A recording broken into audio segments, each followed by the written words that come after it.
होते हैं। जातीय जनगणना में अभी ठंड में इतने शिक्षक काल कौलित हो गए, इतने ठंड में जो है उनको भेज दिया गया, तो कुछ भी आदेश निकाल दिया था, इतना प्रताड़ित होते हैं, तो वो जो है वैसे नीति नहीं बनाते। तो ये मेरा यही कहना है कि जो शिक्षक बनाने का क्राइटेरिया है वो सोच समझ के बनाया जाए और अच्छे टीचर्स आएँ। और फिर क्यों वो गाली सुनने का ये था, बीइंग वुमन या जो भी आप कहें, लेकिन ये निर्णय लिया है यही सब ये प्रताड़ना को दूर करने के लिए। तो मैं यही कहूँगी कि एक बार महिला पे विश्वास करके आप देखें और एक मौका दें। और आज हम पहुंच चुके हैं गोपालगंज नगर परिषद में मौजूद हैं और सारण शिक्षक निवारण क्षेत्र के एमएलसी प्रत्याशी डॉक्टर लक्ष्मी कुमारी जी हमारे साथ हैं और हम इनसे बात करेंगे चुनाव लड़ने का मुख्य उद्देश्य क्या है। और हमेशा चुनाव होता है, किसी न किसी पद का चुनाव होता है, प्रत्याशी आते हैं, विश्वास दिलाते हैं और जैसे का तैसा स्थिति बना रहता है। आइए हम जानते हैं मैडम जी से और क्या इनका चुनाव लड़ने का मुख्य उद्देश्य क्या हुआ और क्या क्या इनकी मैनिफेस्टो है। मैडम सबसे पहले खबर बिहार के चैनल में आपका स्वागत है। चुनाव लड़ने का मुख्य, एक बार अपना परिचय दे दीजिए।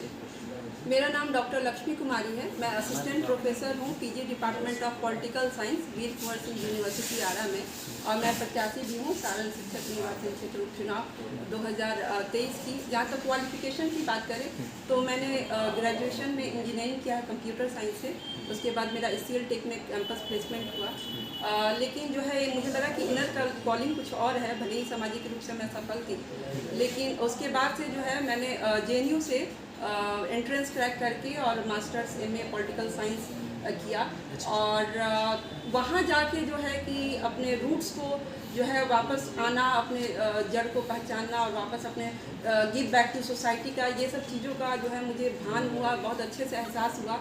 तो फिर हुआ कि वापस बिहार की तरफ मुड़ा जाए, ये नहीं कि बाहर के बाहर ही निकल गए और फिर और बाहर चले गए, विदेश चले गए।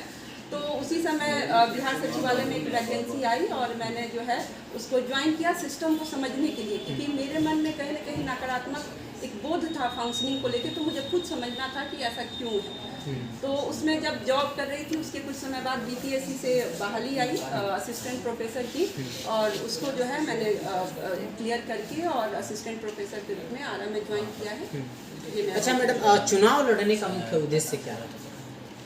देखिए, बहुत सारे प्रत्याशी हैं, उसमें एक और की ज़रूरत नहीं थी अगर वैसा देखा जाए तो। फिर मैंने ऐसा निर्णय क्यों लिया, मेरी दिल्ली में जॉब थी, सरकारी नौकरी में, प्योर गवर्नमेंट सर्विस में थी, लेकिन एक सेटिस्फैक्शन नहीं था। और बिहार की जो स्थिति थी यहाँ पे जो स्थिति इतनी अच्छी नहीं थी, तो कचोट रहा था मन, और हुआ कि इस यहाँ पे लौट के सिस्टम का पार्ट बना जाए, समझा जाए, देखा जाए और सुधार किया जाए।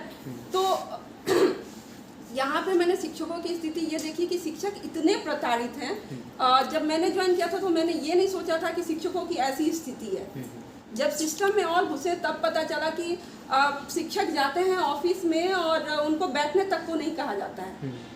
तो शिक्षकों के सम्मान में जो है इतनी गिरावट आई है, और ब्यूरोक्रेट्स जो है मतलब AC रूम में बैठ के कुछ भी जो है आदेश जारी कर देते हैं, और शिक्षक इतने प्रताड़ित होते हैं। जातीय जनगणना में अभी ठंड में इतने शिक्षक काल कौलित हो गए, इतने ठंड में जो है उनको भेज दिया गया, तो कुछ भी आदेश निकाल दिया था, इतना प्रताड़ित होते हैं। तो वो जो प्रताड़ना है वो वेदना दे रही थी कि जिस समाज में, जिस राज्य में शिक्षकों की ऐसी स्थिति है, वो राज्य डेवलप नहीं हो सकता। और एक डेवलपमेंट का एक बहुत बड़ा पिलर एजुकेशन है, और एजुकेशन शिक्षकों की जब ऐसी स्थिति है तो शिक्षा कैसे अच्छी होगी। तो मुझे इस चीज़ ने जो है बहुत जो है कि झकझोरा की नहीं, जो है ये एक स्टेटमेंट है अस्तु का, बहुत फेमस है कि if you are not interested in politics you will be ruled by your इंफीरियर्स।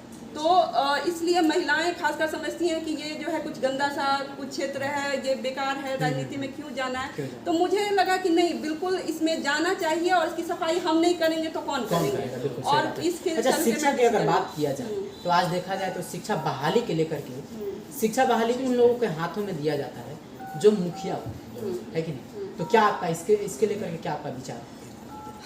देखिए, इसके दो पहलू हैं।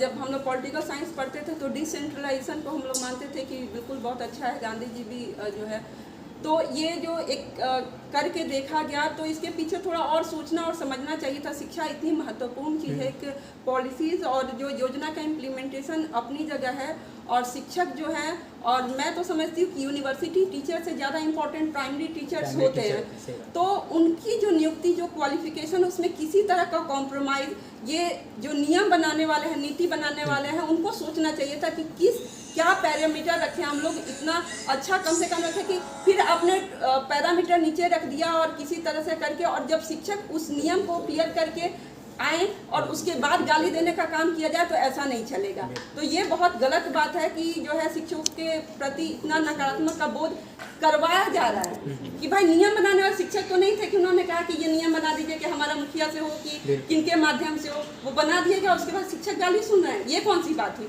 तो आप रखते उतना ऊपर रखते, वैसे नीति नहीं बनाते। तो ये मेरा यही कहना है कि जो शिक्षक बनाने का क्राइटेरिया है वो सोच समझ के बनाया जाए, और अच्छे टीचर्स आएँ, और फिर क्यों वो गाली सुनने का ये जो है ये जबरदस्ती का नहीं चलेगा। टीचरों के प्रति आपका क्या उद्देश्य है? क्या अगर जनता चुनती है तो उनके लेकर के क्या भूमिका होगी? देखिए, बिहार में इतने कोटि के शिक्षक कर दिए गए हैं, इतनी ज़रूरत ही नहीं। कॉम्प्लेक्सिटी के लिए इतने वेराइटी ऑफ टीचर्स, कोटि जो है शिक्षकों की, मतलब इतना तो शायद कहीं नहीं है जितना यहाँ पे है। तो इतना सारा डिवीजन, वित्त रहित शिक्षक अलग है, नियोजित शिक्षक, ये सब शिक्षक है। इतने तरह की ज़रूरत क्या है? एक हमारा जो है कंट्री वेलफेयर स्टेट है, तो कल्याणकारी राज्य है, तो सेफ्टी नेट हटा के हम कौन सा बड़ा तीर मान ले रही है सरकार कि जो है ओल्ड पेंशन स्कीम खत्म करके, और ये सारी चीज़ें हैं। तो शिक्षकों को जो है सेंस ऑफ सिक्योरिटी नहीं होगी, तो वो कैसे अपना 100% दे पाएंगे? अगर मन में उनके इनसिक्योरिटी रहेगी, तो बिल्कुल टीचर्स को इसी सिस्टम में सेंस ऑफ सिक्योरिटी उन्हें फील कराना होगा। टीचर्स पे विश्वास करने के अलावा हमारे पास कोई उपाय नहीं है, ठीक है। तो इसी सिस्टम में इन्हीं टीचर्स को आप ट्रेनिंग दीजिए, क्राइटेरिया ऊपर कीजिए, लेकिन सभी को टीचर्स को जो है उस तरह से करके आप एब्यूज़ नहीं कर सकते हैं, प्रताड़ित नहीं कर सकते हैं। It can not be acceptable. क्या कहना चाहेंगे आखिरी में चलते चलते?